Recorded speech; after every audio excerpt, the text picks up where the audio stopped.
In May 2025, NATO ran a combat exercise called Hedgehog.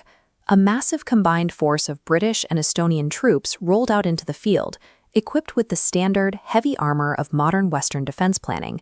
They were routed by roughly 10 Ukrainian soldiers. This tiny unit defeated thousands of troops using a handful of cheap, off-the-shelf drones and a piece of software they ran directly from their smartphones. The software those 10 soldiers used is called Delta. It didn't come from a government mandate or a defense contractor's bid. It started in a garage in 2014, built by a loose collective of software engineers and drone hobbyists called Aerorozvidka. For decades, the U.S. Pentagon has spent billions of dollars trying to build exactly what Delta does, a program called CJADC2, designed to stitch every sensor, satellite, and shooter into one shared real-time map.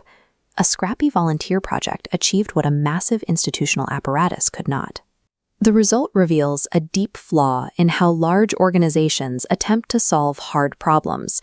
Instead of a simple technology gap, these volunteers faced a wicked problem. This is a tangled, shifting mess where cause and effect are almost impossible to track, and the challenge changes shape the moment you try to fix it. They had entirely too much data pouring in from drones and satellites, and exhausted human analysts who couldn't process it fast enough. On top of that, relentless Russian GPS jamming was blinding their drones, and almost all their replacement parts had to snake through highly vulnerable Chinese supply chains. These layers created a brutal reality on the ground. From the moment a target was spotted to the moment a strike could be authorized, over 20 minutes would pass.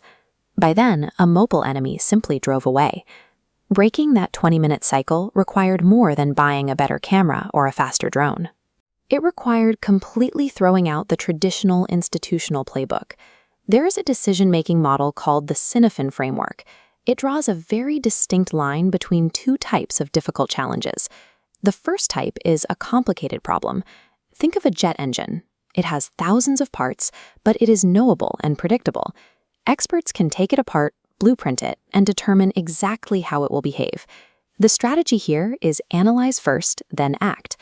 The Pentagon's approach to war relies heavily on this complicated model. They use exhaustive requirements, strict multi-program coordination, and rigid, staged rollouts. The second type is a complex problem. This behaves more like a biological ecosystem.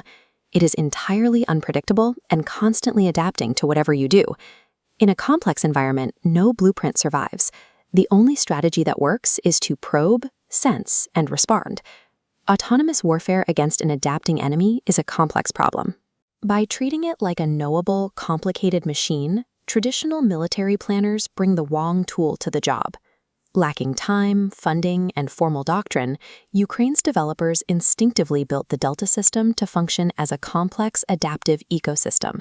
It survived through self-organization. There were no top-down orders directing development. Frontline units modified their own gear, and software engineers pushed weekly updates based directly on feedback from the trenches. It thrived on nonlinearity, where tiny inputs create outsized effects. By leveraging $200 consumer quadcopters, they managed to completely reshuffle the balance of naval power in the Black Sea. And it achieved emergence. Delta pulled in raw, disjointed feeds from satellites, drones, and human tips, fusing them into a unified situational awareness that no single sensor could achieve alone. Traditional weapons programs follow rigid linear schedules. Delta operated like a living organism, allowing it to adapt and evolve far faster than the enemy's ability to react. The tactical results of this biological approach were immense. Delta shrank the time it took to see, understand, and strike a target from over 20 minutes down to less than 1. At that speed, the pressure to let the AI fully pull the trigger is incredibly high. Yet Ukraine deliberately chose to keep humans in the loop for final engagement decisions. History proves why that boundary matters. In 1979 and 1980, faulty computers at NORAD falsely reported massive Soviet missile attacks.